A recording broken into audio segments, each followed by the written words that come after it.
આઈસીયુમાં શું આખી હકીકત શું છે?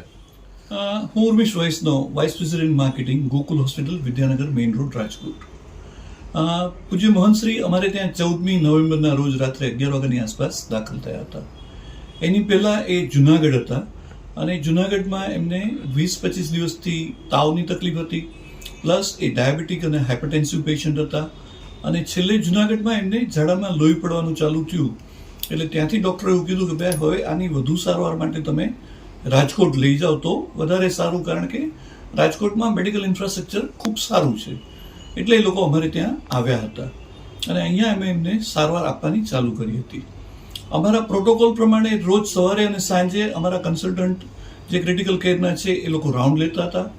રાઉન્ડ લીધા પછી બાપુના સેવકોને બોલાવી અને એમની સાથે બાપુને મેળવતા હતા અને રેગ્યુલર અમે જ્યાં સુધી વેન્ટિલેટર ઉપર નહોતા ત્યાં સુધી વાત કરાવતા હતા અને વેન્ટિલેટર ઉપર આવ્યા પછી અમે એમને કહેતા હતા કે બાપુ આંખ ખોલો તો એ આંખ ખોલતા હતા, હાથ ઊંચો કરો તો એ હાથ ઊંચો કરતા હતા. દેટ મીન્સ કે જે વાત છે કે બ્રેન્ડેડ હતા એ વાત તદ્દન ખોટી છે. એ જે કોઈ એ આક્ષેપો કરે છે એ વાહિયાત અને પાયાવિહોણા છે. હા, રહ્યો સવાલ આઈસીયુમાં દર્દીના સગાને લઈ જવાનો, એ બાબતમાં મારે એક જ ચોખવટ કરવી છે કે આઈસીયુમાં જે દર્દી હોય છે એ ગંભીર હોય છે, ક્રિટિકલ હોય છે.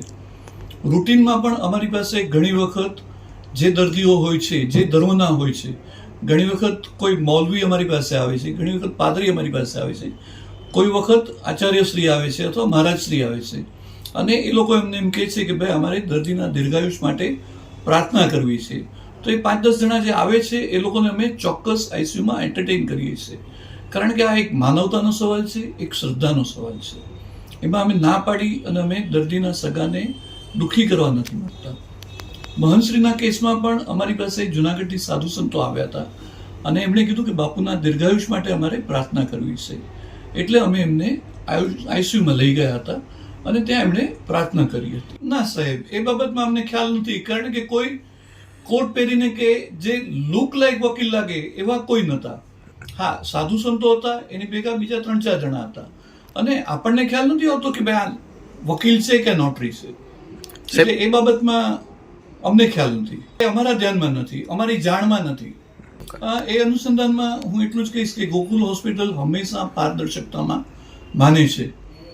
અમે જ્યારે પણ અમને પોલીસ ડિપાર્ટમેન્ટ દ્વારા અથવા કોર્ટ દ્વારા અથવા કોઈ પણ હાયર ઓથોરિટી દ્વારા, ઇટ કેન બી આરોગ્ય વિભાગ, ઇટ કેન બી મિનિસ્ટ્રી, કોઈ પણ કાયદાકીય રીતે અમારી પાસે કોઈ પણ માહિતી માંગવામાં આવશે, it can be CCTV, it can be medical record, we are ready to provide.